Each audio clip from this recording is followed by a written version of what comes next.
welcome back to FPL IQ. I'm Rob, aka FPL Hall. I'm joined once again by teacher FPL Lucian, and today we are looking at high-flying Magpies Newcastle United, who, under new ownership with money in the bank and then some, are looking very, very good under Eddie Howe, who has rejuvenated this Newcastle side. They've got the cash, but they've not exactly gone out there and spent hundreds of millions straight away. They seem to be doing it slow and steady, and they have Champions League football on Tyneside once again. We'll of course be going through predicted lineup, strengths and weaknesses, and players to potentially pick or avoid from the black and white half of Tyneside. How are you feeling about this Newcastle side, Lucian? Pessimistic, admittedly, simply because I think Champions League football will bring about a new challenge, and we really don't know as to whether they will change their current strategy, which worked so well. Maybe.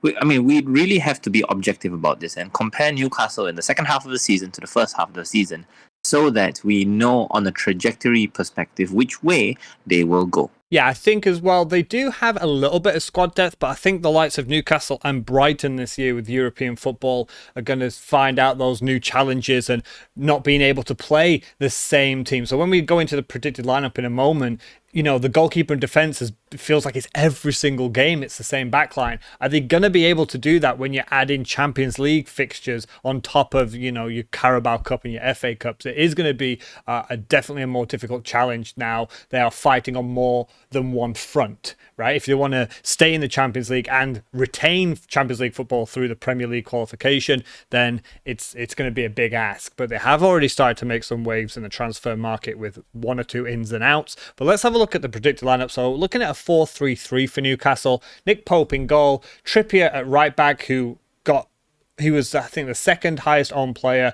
in the game behind Haaland. It was like those two were well clear of everyone else. Fantastic season there for him. Shah and Botman as the two centre-backs with Dan Burn at left back. In the middle, Newman Tonali signing. Big signing. Comes with a big reputation from Italy there. I think he'll slot into this side very, very well. He is an improvement to this team. Bruno Guimaraes, and I have Willock or Joe Linton as that third central midfielder.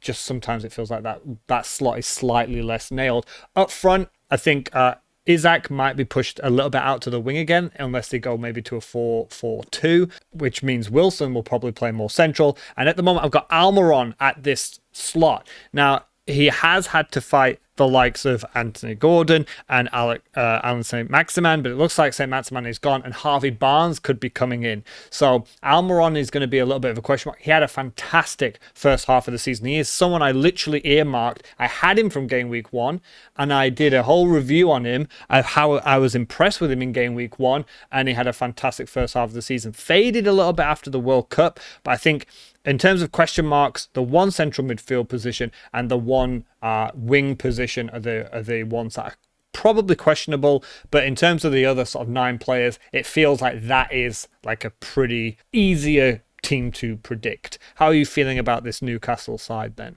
Excited, simply because they do have the option of running 2 strikers in Isak and Wilson, and at the same time they can push Isak to the left. Fortunately enough, Isak is equally as devastating on the left compared to when he plays centrally. I think what's nice about this Newcastle side is that they have so much potential to shift information very, very subtly.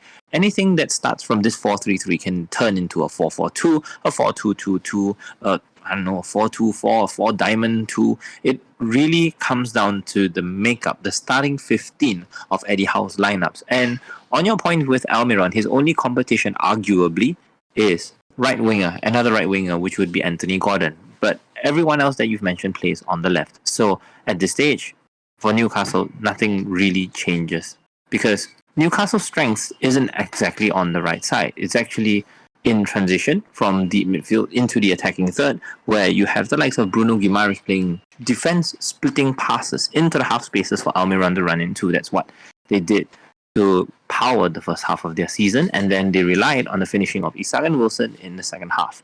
The question is, will they run on a system, or will they once again maximize the talents of 2 to 3 particular individuals? That remains to be seen. So we'll go into the strengths of the side then, especially from an FPL point of view. You look at that defense. I said when we were talking about the lineup, you know pretty much who is going to be starting in that back line if everyone is fit.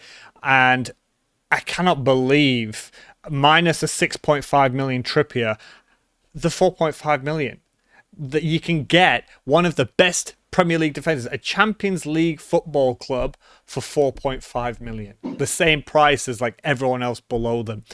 We're looking at 4.5 million for Botman, who's going to be incredibly popular. Champions League team that conceded the joint fewest amount of goals, second most clean sheets, second fewest shots conceded in the box, and second fewest shots on target. So we are looking at the first or second best defensive unit in the entire Premier League for 4.5 million.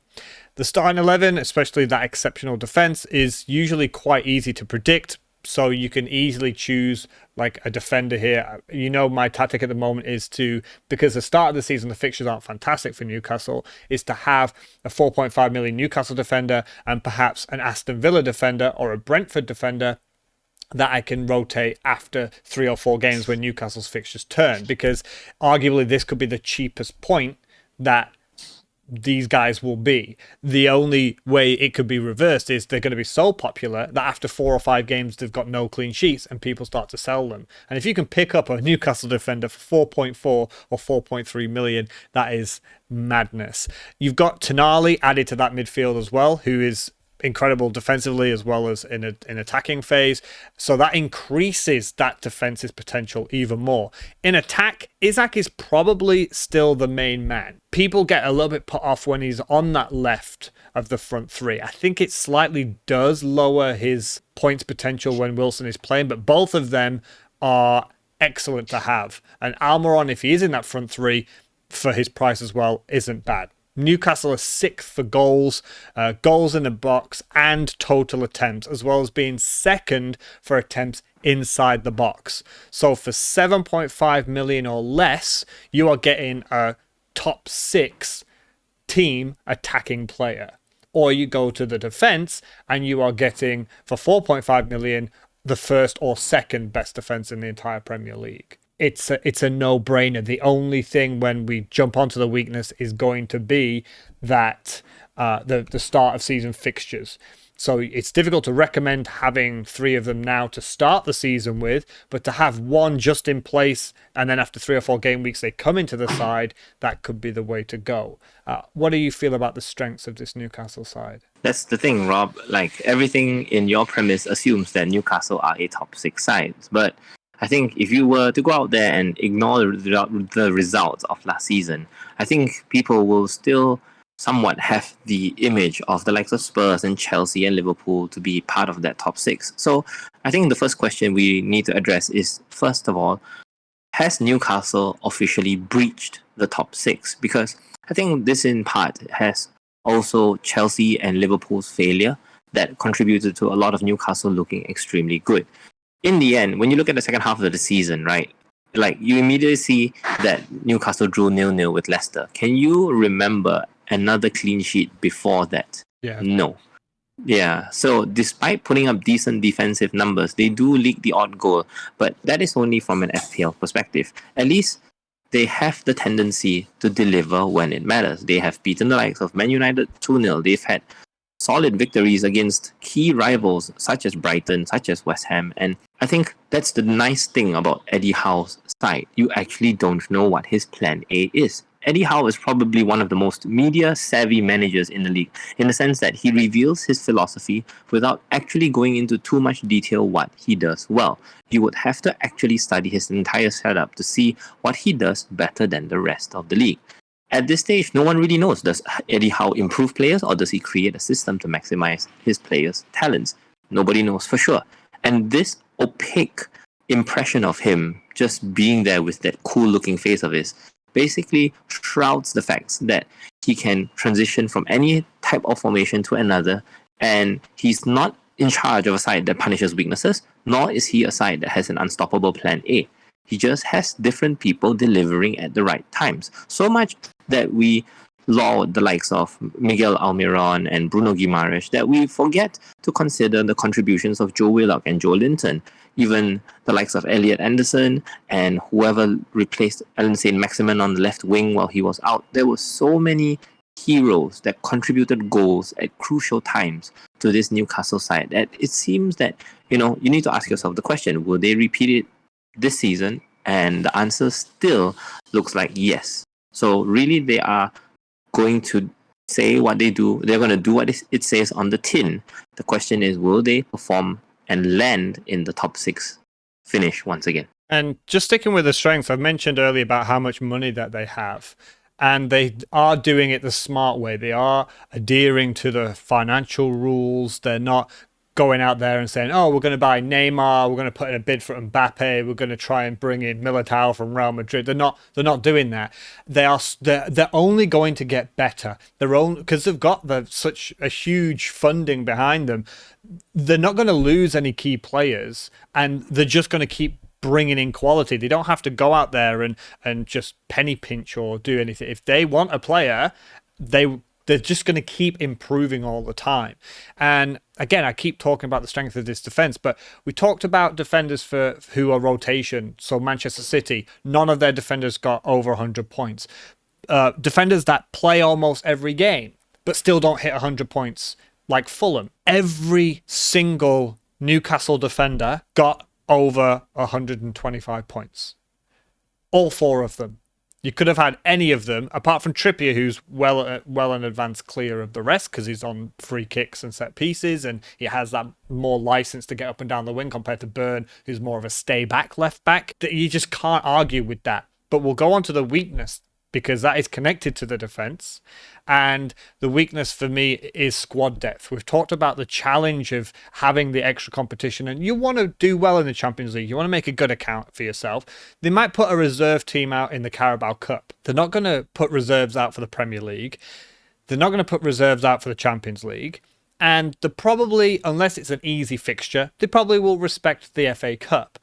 And the problem that we have with squad depth is those 4 defenders are so clear of the rest of the squad that if one of those defenders gets injured, the quality coming in to replace them is nowhere near the quality in that first 11. So if there is an injury to a key defender, like Trippier, or if there is an injury to a key midfielder, like Bruno Guimaraes, striker, it's not as bad, because if Wilson gets injured, Isaac will go down to the middle and, Gordon or Barnes or whoever will come in to the side. That's not too bad. But defensively, if I'm loving this defense, but one of them gets injured or suspended or rested, the people coming in are not going to be to the level of the current first team. So they all got 129 points or more. The 5th Newcastle defender was Target. He got just 35 points. And after Target, you're in single figures with Richie on 7. So just 1 or 2 injuries and the whole points potential for the entire defense decreases. And because they've got more fixtures, you're adding the risk of injuries, you're adding the risk of fatigue.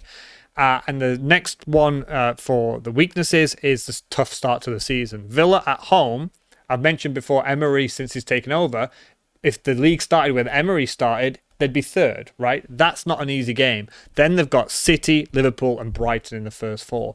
Newcastle, for the first 5 games, I always look at the first 8 because I usually wildcard within that time. But in the first 5 games, Newcastle are bottom of the fixture ticker. So what I'm saying is that this Newcastle side is excellent. They have high value, like you said yourself, if you believe them to stay as like a top 6 side. But for the start of the season, for your original squad to begin with, arguably they might not be the ones to go for. And that's why I only have one at the moment, and it is Botman, and he's on my bench. And he will be on my bench until probably at least game week 4, which makes you think, why start with him? I just don't want to pencil in a transfer for a 4.5 million defender. I'd rather just have him, sit him on my bench for when I want to swap him for my Villa or Brentford defender. But to start the season with, if you're not doing my kind of rotation defending and you need a starting defender, that might be enough to put you off, because out of those 4 fixtures, I potentially only see 1 clean sheet. how do you feel about the weaknesses of this Newcastle side? I'm going to criticize the makeup of the squad a little bit because, not because of their depth, but because of their ability. I'd probably even criticize the starting 11 for being relatively one-dimensional. Trippier on his right foot is amazing, but that's all he has. So it's still down to delivery. Callum Wilson, we know, is injury-prone. Like all of these players, it's very unlikely that all of them function at the same time. Eddie Howe does not set his side up to attack through multiple avenues and see which one sticks. He actually has a very deliberate strategy to use the right player to catch fire at the right time. In that sense, we know that these same players will have the same flaws come the new season. As much as we appreciate Joe Willock and Joe Linton playing in midfield alongside Bruno Guimaraes, right? Tonali's presence will no doubt upgrade the squad, but all of these sides are not expected to play the so-called quote-unquote 2010 version of what we identify as the typical number 6 or the typical number 8. If you watched Newcastle games last season, you know that Joe Willock doesn't behave like a number 8 at all. He would appear in the box, in the half spaces, down the flanks. He creates overloads. Joe Linton is by nature a striker, so he would be running beyond defenses. You know, almost as if implementing Eddie Howe's version of the 2-3-5. Similarly, Bruno Guimaraes is not a defensive midfielder at all, and yet he operates in the deepest part of Newcastle's midfield. So, question is, what gives? Why hasn't anyone exploited Newcastle's flaws just yet? Miguel Almiron, the type that prefers to cut into his left foot and finish, nobody really remembers Miguel Almiron actually finishing with his right foot.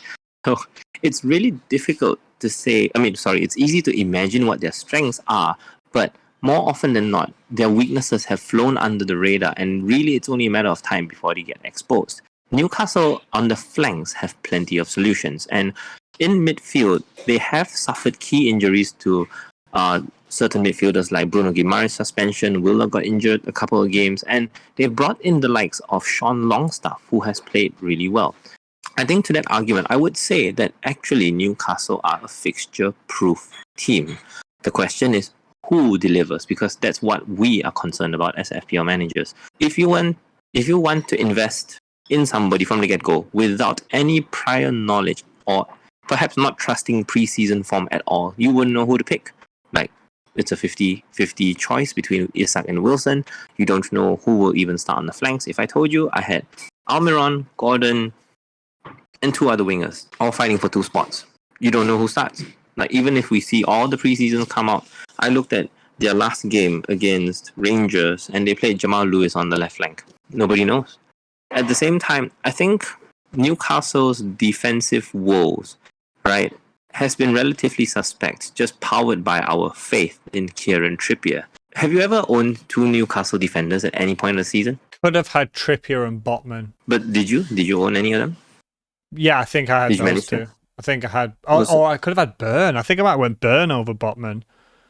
I definitely had Trippier. I think I did double up at Newcastle defence at one point, yeah. I think a lot of us did double up, but not with 2 defenders, but with Trippier and Pope in goal, because Pope was massively underpriced at the start of the season. So I think that is what we have to keep in mind, that Newcastle, no matter what we feel about them, will remain underpriced, because at any point at all, like, if you didn't put the Newcastle label on these players, nobody would believe that they would have finished top 6. I think Bruno Guimaraes arguably is the only player that would break into any of these top 6 traditional teams, and arguably Nick Pope.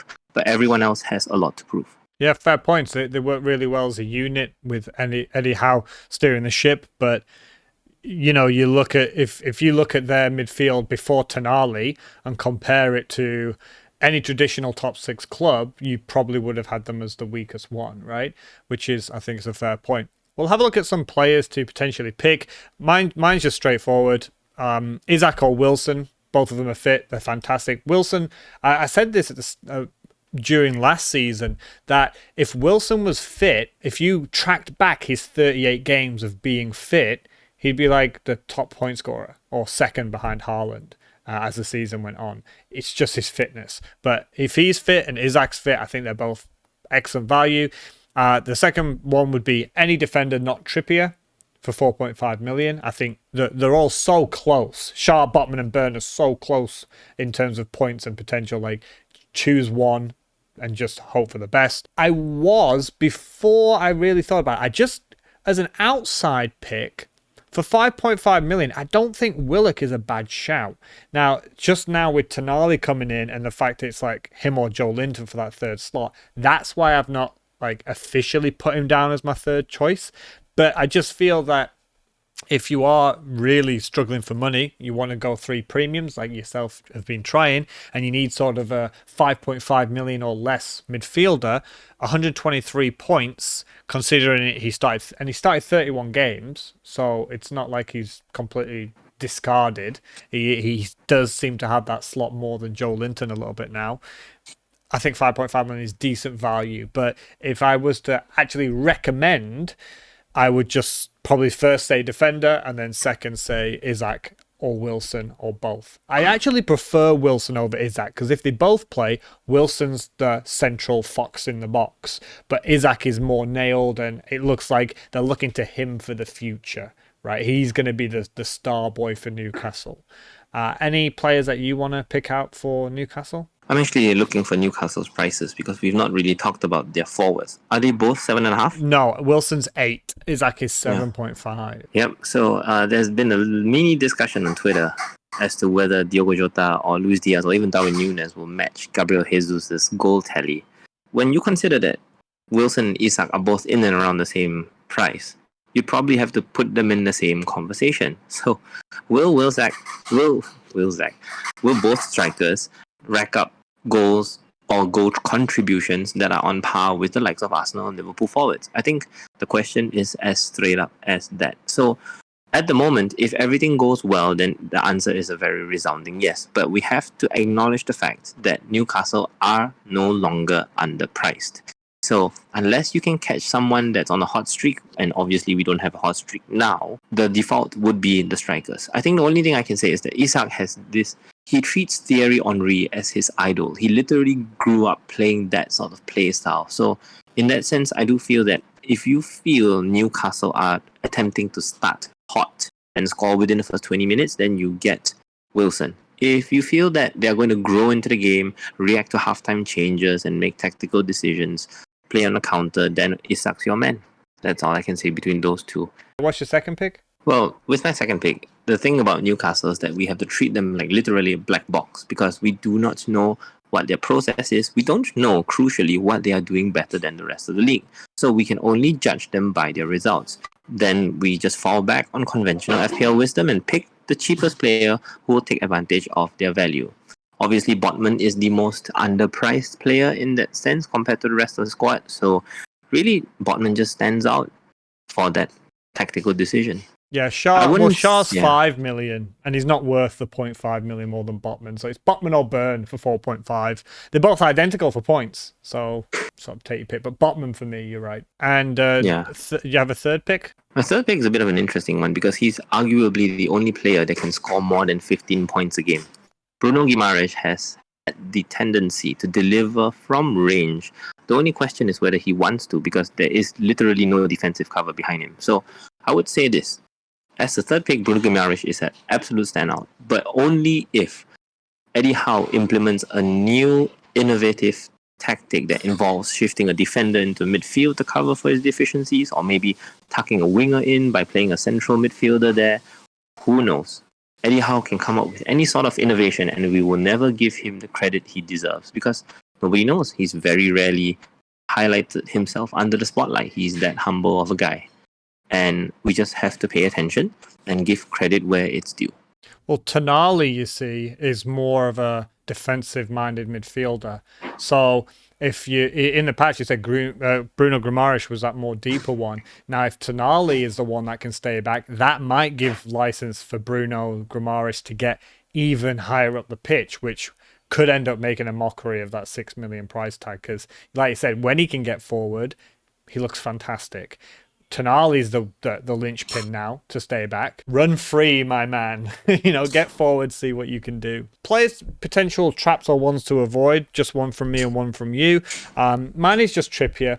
People might think he's even undervalued at 6.5 million, but the second half of the season, like you said, they seem to let in the odd goal. It might be old school thinking or traditional FPL thinking, but I like to look at my defenders and first feel clean sheets. I've already said the first 5 fixtures, I only see potentially 1 clean sheet come in, and my Newcastle defender will likely be on the bench for 4 out of the first 5 games. So why would I pay 6.5 million? I'm not saying he's a bad pick. Come the first wildcard, he might be in my first wildcard team because the fixtures turn and he might be doing fantastically well. But the fact that we're looking at an FPL team to start the season with, and 6.5 million for a defender that might get an assist but will, in my opinion, likely concede goals, what am I paying for? It doesn't feel like I'm paying the correct price at that moment. If the fixtures are great, if they had Luton's fixtures or Man City's fixtures, I'd be looking at 6.5 million and he could make it into my team.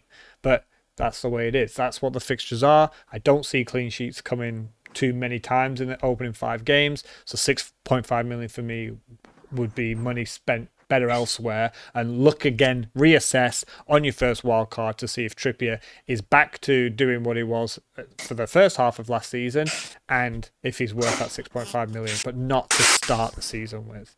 Any potential traps or ones to avoid for you? Okay, so this trap that I'm recommending, or at least players to avoid, is specifically for the first 4 to 5 game weeks while things are stabilizing, because that's how Newcastle behaved. Newcastle actually did not deliver a lot of positive results in the opening 4 game weeks of the season. They built their momentum after the transfer window closed, after they had a settled 11. So with transfer activity expected, I think whoever you see playing on the wings, we should just hold off interest and refrain from being excited so that we know that they can build on that form should that winger not work out.